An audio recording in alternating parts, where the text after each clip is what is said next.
BNP মহাসচিব মির্জা ফখরুল ইসলাম আলমগীর বলেছেন, দীর্ঘ রাজনৈতিক জীবনে নানা প্রতিকূলতার মধ্যেও গণতন্ত্র প্রতিষ্ঠা ও মানুষের অধিকার আদায়ের আন্দোলনে গুরুত্বপূর্ণ ভূমিকা রেখেছেন বেগম খালেদা জিয়া। বিএনপি চেয়ারপারসন ও তিনবারের প্রধানমন্ত্রী বেগম খালেদা জিয়ার ৮২তম জন্মদিন উপলক্ষে নয়াপল্টনে দলের কেন্দ্রীয় কার্যালয়ে আয়োজন করা হয় দোয়া ও মিলাদ মাহফিল। এতে অংশ নেন বিএনপির কেন্দ্রীয় নেতাকর্মীরা। মরহুমা নেত্রীর রাজনৈতিক জীবন, গণতন্ত্রের জন্য আন্দোলন এবং দেশের মানুষের প্রতি তার অবদানের কথা স্মরণ করেন তারা।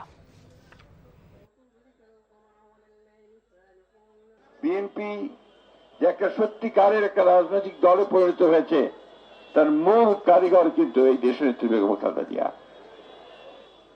দীর্ঘদিন সংগ্রাম, লড়াই, নীতির প্রশ্নে আপোষ না করা, দলকে ধারণ করা এবং নেতা কর্মীদেরকে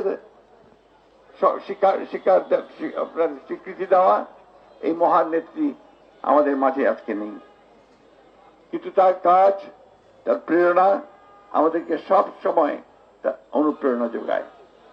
আমরা আজকের এই দিনে আমরা সবাই এই শপথ নেব যে বিএনপিকে আমরা সত্যিকার অর্থেই এমন একটা গণতান্ত্রিক দলে পরিণত করতে চাই যে সত্যিকার অর্থেই বাংলাদেশকে নেতৃত্ব দিতে সক্ষম হবে।